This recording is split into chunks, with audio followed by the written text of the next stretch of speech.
sa création, la Cité des sciences et de l'industrie de Paris propose des espaces, des parcours, des expositions accessibles aux personnes déficientes visuelles. Prière de toucher. OL Corvest, déficiente visuelle, et le pôle accessibilité qu'elle anime propose des scénographies plurisensorielles, des pupitres en braille, des commentaires audio et des images tactiles à des fins pédagogiques. L'exposition Léonard de Vinci présente les projets et les machines de celui qui fut un peintre universellement reconnu, un ingénieur et un scientifique.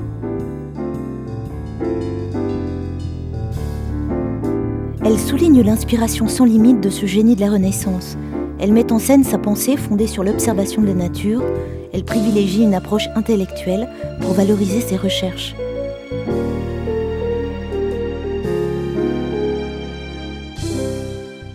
Alors cette exposition Léonard de Vinci, qui a comme titre complet « Dessin, machine, projet », a été mise en œuvre à partir des dessins de Léonard de Vinci qui sont rassemblés en une dizaine d'ensembles que l'on appelle les codex. Alors, le défi pour rendre cette exposition accessible pour les personnes handicapées visuelles était aussi de rendre compte de ces dessins de manière à ce qu'on puisse les comprendre tactilement et surtout appréhender la très large gamme de la curiosité fantastique et la capacité d'imagination que Léonard de Vinci a produit. Et ici, eh bien, on a beaucoup travaillé la représentation tactile sur des planches qui ont été complètement intégrées, comme vous pouvez l'apercevoir. Et dans cette exposition, nous avons plus d'une vingtaine de planches en relief qui sont là à disposition du public.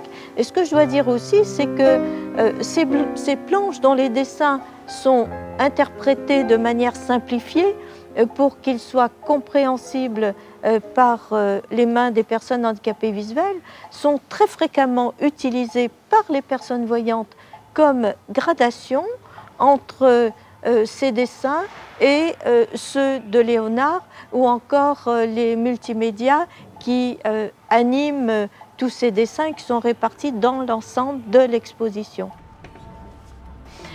Ces manipulations à la Cité des sciences est absolument essentielle pour nous parce que c'est l'occasion pour tout public, autant le public qui voit bien ou qui a des difficultés à entendre ou à voir ou à comprendre même, de tenter par lui-même de découvrir comment fonctionne un mécanisme. Et pour nous, c'est la base de notre pédagogie qui est appliquée de manière assez générale, aussi bien chez les enfants que chez les adultes. Les maquettes, les rouages, les dispositifs présentés ont tous été élaborés par des psychologues, des personnes déficientes visuelles et des scientifiques. 1482. Marcus Weisen. La France est à l'heure actuelle l'un des pays les plus dynamiques dans l'accessibilité des musées pour les personnes handicapées visuelles. Et le ministère de la Culture est le seul au monde à donner un prix d'accessibilité du patrimoine. Et c'est vrai que la France est devenue le leader mondial du dessin en relief dans les musées.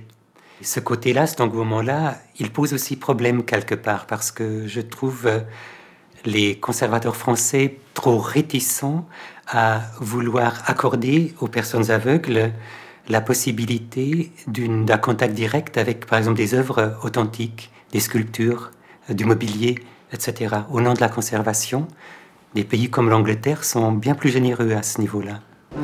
Ali Chiani, déficient visuel de naissance, visite le CNAM pour tester une approche tactile et auditive différente de celle présentée par la Cité des sciences. L'exposition, consacrée à Enki Bilal, propose une interprétation tactile et en relief de ses dessins, privilégiant l'émotion.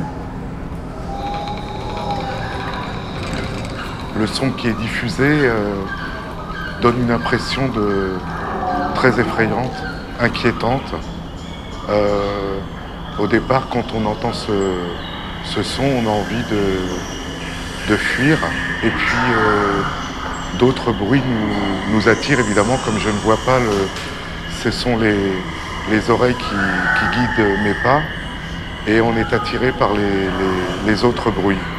Alors je vous avoue qu'en entrant ici, cette ambiance inquiétante m'inclinait assez peu à venir, et j'ai trouvé que alors le dessinateur qui a fait cette exposition, Enki Bilal, je ne le connaissais pas du tout, mais immédiatement avec les sons qui sont diffusés, j'ai immédiatement imaginé son univers que l'on m'a décrit après.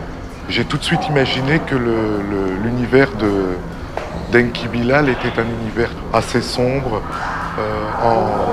en écoutant simplement les sons qui sont diffusés ici.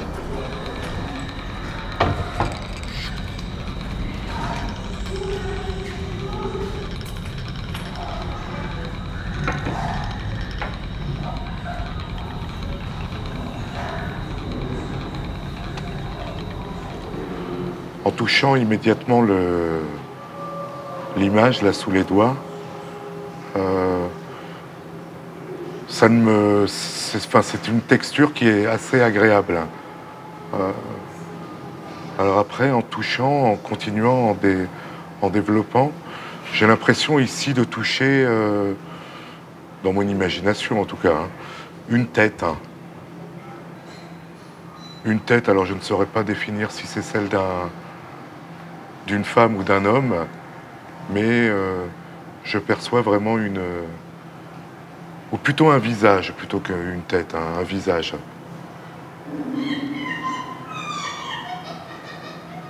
J'ai l'impression ici de toucher peut-être une bouche, oui, peut-être.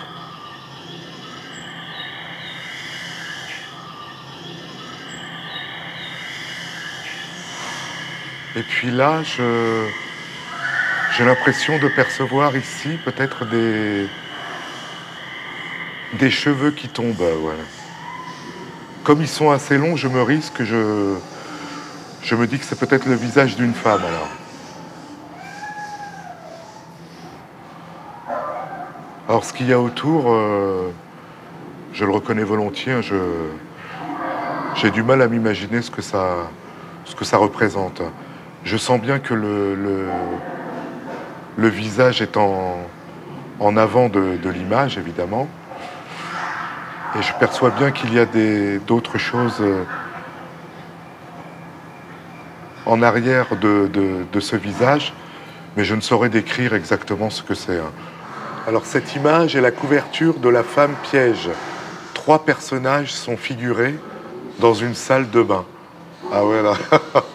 Je m'imaginais pas du tout de salle de bain, en vérité. 3 personnages. Ah, c'est peut-être ça, remarque. On va lire la suite alors.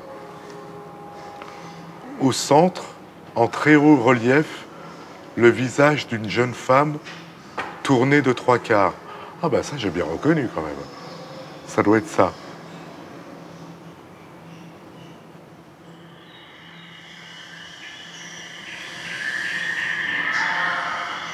Son teint blanc contraste avec la couleur bleu marine de ses cheveux, sourcils, yeux et bouche. Bon ça, j'ai envie de dire, c'est une chose qui m'échappe, quoi. Et sans doute que ça doit être utile à connaître pour ceux qui voient l'image. Ce que j'ai ressenti avec mes doigts et ce que j'ai ressenti après en ayant lu le braille, je trouve, bon, peut-être que c'est ils ont peut-être pas eu les moyens, je ne sais pas pourquoi, mais je trouve que la description ici n'est pas assez détaillée pour pouvoir bien s'imprégner ou reconnaître l'image, quoi. J'aurais voulu peut-être un peu plus de détails. Placée sous le signe de l'intégration et du partage, l'accessibilité aux collections par les personnes déficientes visuelles est un des engagements permanents du musée Branly.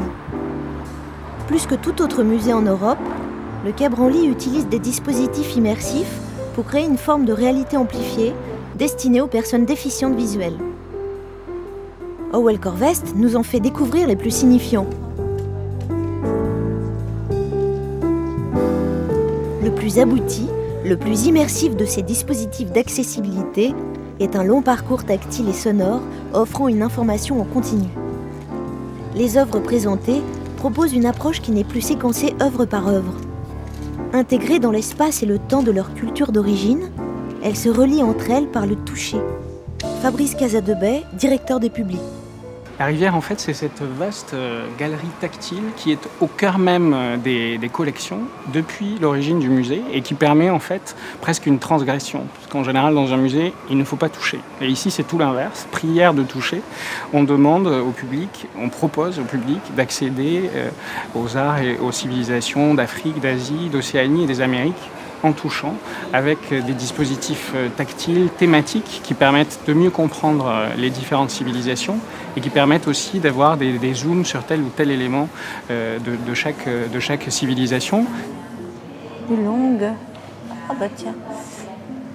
Des phoques, plein de phoques forcément, puisqu'on arrive sur la mer, sur la banquise, et on arrive à des baleines qui sont annoncées. Voilà.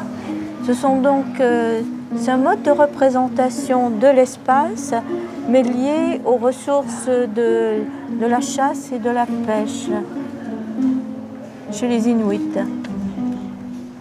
D'accord. Alors, est-ce qu'il y a un petit cartel?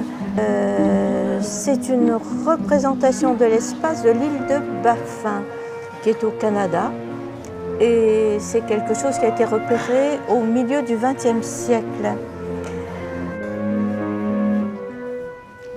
Malvina Dillman, chargée de médiation. Donc, tout le travail qui est fait autour des interprétations tactiles est un travail d'équipe, avec la médiation, la conservation et les designers qui vont créer l'objet. On commence par une séance de travail avec les conservateurs qui vont nous expliquer d'où vient l'objet, à quoi il sert.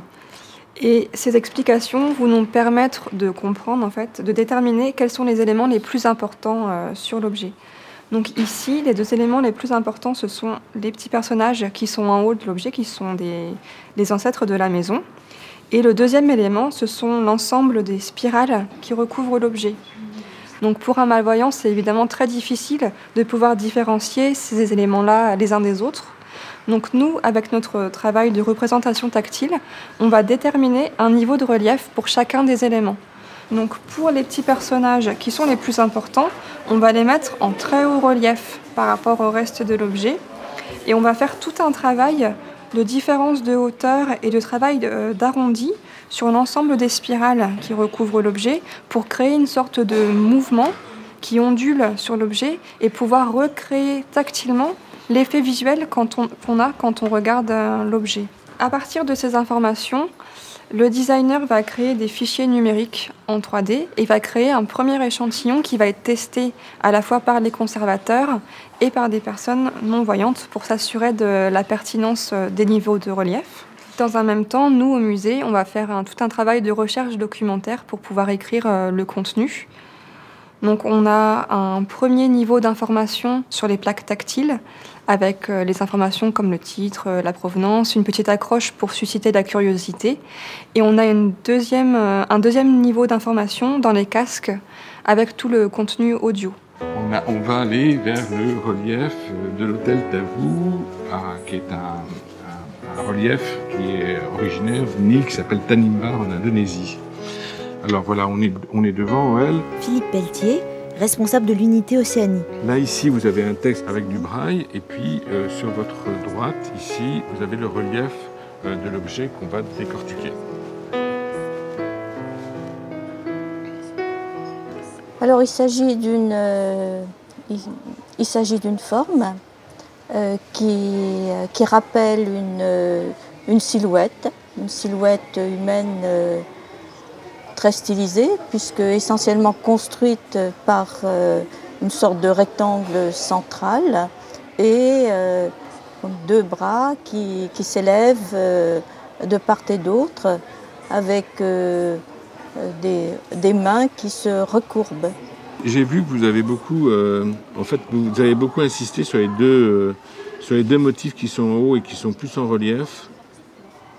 Oui, parce que cette silhouette humaine donne l'impression de présenter des attributs de visage, mais le reste du traitement est fourni par un motif répétitif, qui est ce motif arqué, et qui est repris à la fois sur les bras et à la fois sur le corps et jusqu'en bas.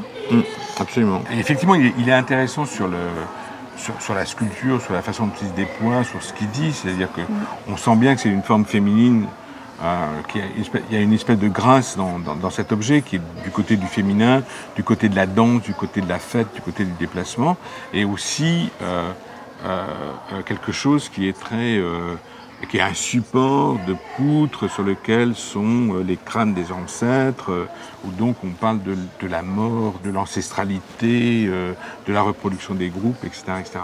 Stéphane Martin, président du musée du Quai Branly.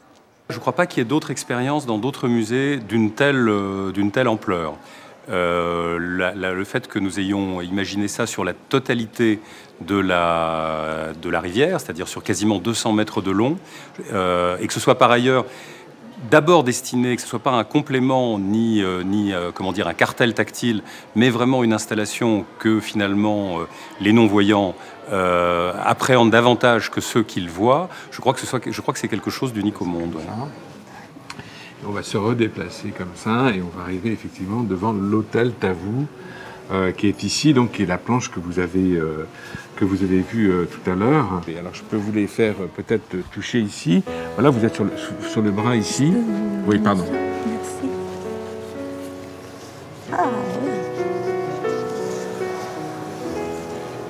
C'est beaucoup plus net. Et l'autre côté, pardon. Et l'autre côté, c'est pareil. Donc c'est comme une crosse de plante en fait qui va s'épanouir. Oui. Parce qu'un développement végétal, c'est large, c'est con. Oui. C'est varié. Enfin non, c'est presque une crosse de fougère en fait. Ça fait penser à ça. Tout à fait. Mais une fois qu'on le perçoit, c'est. Alors le centre, effectivement, vous avez. Alors il y a les deux éléments que j'ai pas bien perçus. Le trou. Oui. Voilà. Les deux trous pour les yeux.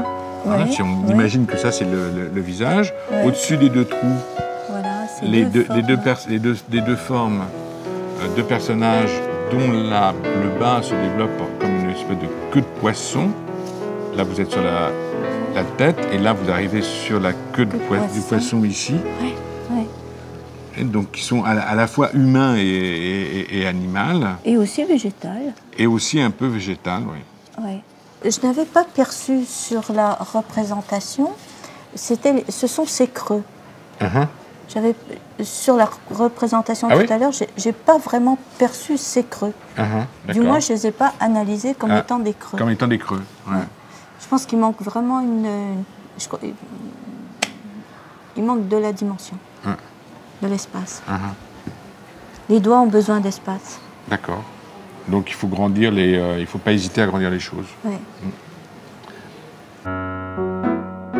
En complément des dispositifs présentés, le musée propose une autre expérience réunissant des personnes déficientes visuelles et voyantes.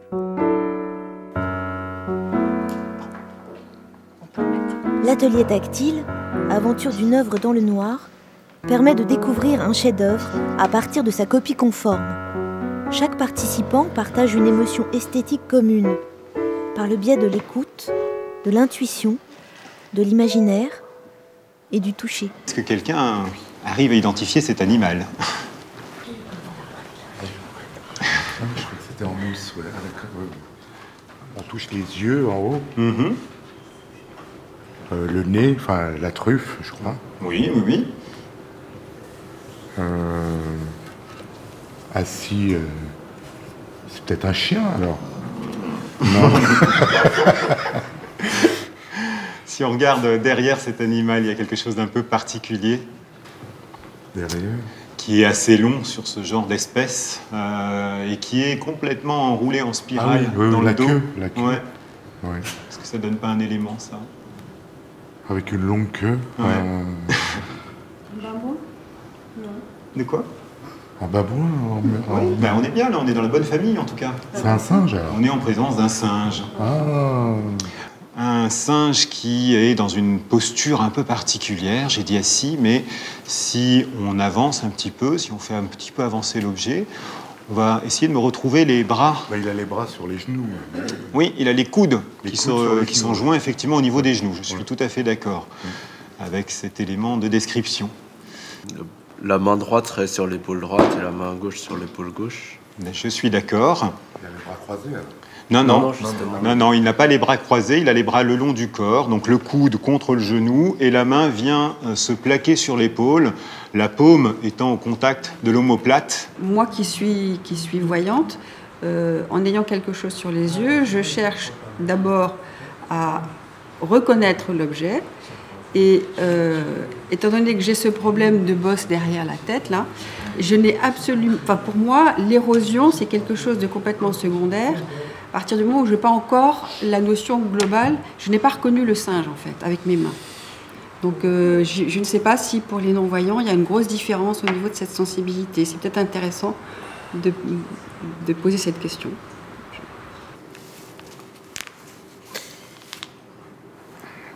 Eh bien, moi, je ne suis pas une personne totalement voyante, ni totalement non-voyante, donc l'image, pour moi, est un peu floue. Je découvre cet objet vraiment pas comme je l'ai ressenti lorsqu'on l'a décrit. Hein. Là, je le vois mieux, je vois la tête. Les bras, tout à l'heure, j'avais des soucis pour voir comment ça allait jusqu'aux omoplates, donc j'ai touché plusieurs fois. En fait, ce que je voudrais faire comprendre, c'est que le toucher est quelque chose de complémentaire, finalement, à la vue, parce que rien qu'à voir comme ça, je n'aurais pas su qu'il y avait des choses à découvrir en bas. Donc, même pour une personne qui voit, nous pouvons aller tout à fait à côté de la description ou de l'analyse d'une œuvre si nous n'allons pas à ces moindres détails et auxquels nous n'allons pas toujours parce que nous sommes sûrs que nous voyons, mais par le toucher, on finit par se rendre compte qu'on n'a pas tout vu. Donc, c'est complémentaire, le toucher.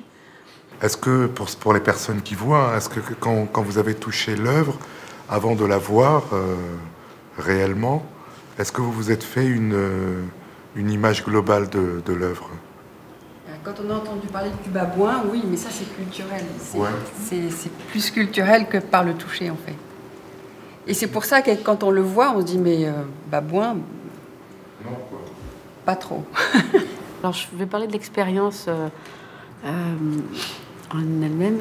Ce que j'aime, c'est que on n'a pas tous, évidemment, quand on regarde quelque chose ou quand on